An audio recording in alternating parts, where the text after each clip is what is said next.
ঘুরতে ঘুরতে এমন একটা অভ্যাস হয়ে গিয়েছে যে বাসায় থাকতে ভালো লাগছে না, এজন্য ফ্যামিলির সবাইকে নিয়ে চলে গেলাম একটা পার্কে।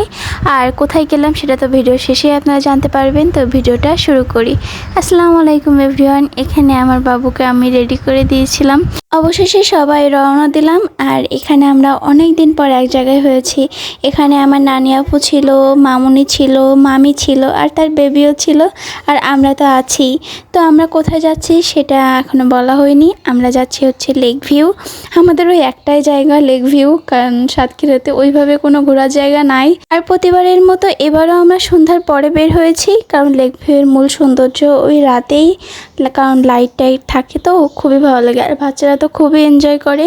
তো আমরা চলে গেলাম অবশেষে লেক ভিউ। এই একই জায়গা দেখতে দেখতে আমাদের প্রতিটা কণা কণা সব মুখস্থ হয়ে গিয়েছে, কিন্তু ফ্যামিলির সাথে যাওয়ার মজাই আলাদা।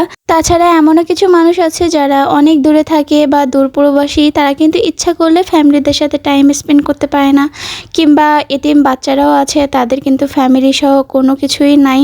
তো আলহামদুলিল্লাহ আমি যে ফ্যামিলিদের সাথে ঘুরতে আসতে পারি, এটা লাখো লাখো শুক্রিয়া। আর সাতক্ষীরাতে নতুন একটা পার্ক হলে কিন্তু মন্দ হয় না বলুন, যেখানে রাতের ভিউ থাকবে, দিনের বেলায়ও ঘোরার মতো খুব মজা হবে। কারণ এই একটা জায়গায় আসতে আসতে সত্যি বিরক্ত হয়ে গেছি।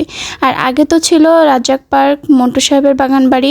রাজ্জাক পার্ক তো গোলপুকুর মেলার জন্য বিখ্যাত, আর মন্টু সাহেবের বাগান বাড়ি তো এখন সে দেখার অবস্থার মতো নাই, মানে এখন আগের মতো খুব একটা সুন্দর নাই, যে কারণে ওখানে যাওয়া হয় না। আর রাতের বেলা বের হওয়ার জন্যই একটাই জায়গা আছে লেক ভিউ। তো আমরা এখানে চলে আসলাম। তারপরে আমরা খাওয়ার সেকশনে চলে আসলাম। ফার্স্টেই ফুড সেকশনে ঢোকার একটাই কারণ হচ্ছে খাবার যেন ফুরিয়ে না যায়, কারণ আমরা লোক সংখ্যায় অনেক ছিলাম। আর এই কেকটা ছিল আমার বাবুর জন্য, আর আমরা সবাই মিলে নিয়েছিলাম হট স্পাইসি। আর শেষে তানিশা আবদার করছিল এই রেড ভেলভেট কেকটা খাবে বলে, আর তাকেই আবদারটা পূরণ করে দেওয়া হলো। আর এখানে আমার বোন সহ ভাইয়া আর বাবাও বসে গিয়েছে দোল খাওয়ার জন্য। এরা দুইজন তো পড়ে যাবে, একা একা বসতে পারে না, সো বোনও বসে দিয়েছে। এইগুলো আমার কাছে খুবই ভালো লাগে, ছোট ছোট বাচ্চাগুলো দোলনায় বসে দোল খাবে। আমার বাচ্চাটা যে কবে বড় হবে, নিজে নিজে উঠবে, নিজে নিজে দোল খাবে, সে একটা সুন্দর দৃশ্য। তো এখানে আমরা একটা ফুল পেয়েছিলাম, সেটা নিয়ে একটু ভিডিও করে নিলাম।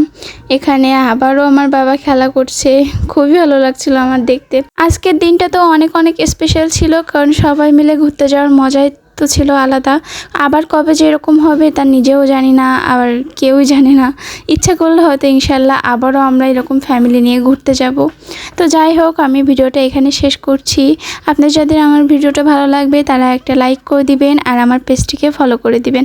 আর যারা ইউটিউব চ্যানেল থেকে দেখছেন তারা একটা সাবস্ক্রাইব করে দিবেন। আল্লাহ হাফেজ।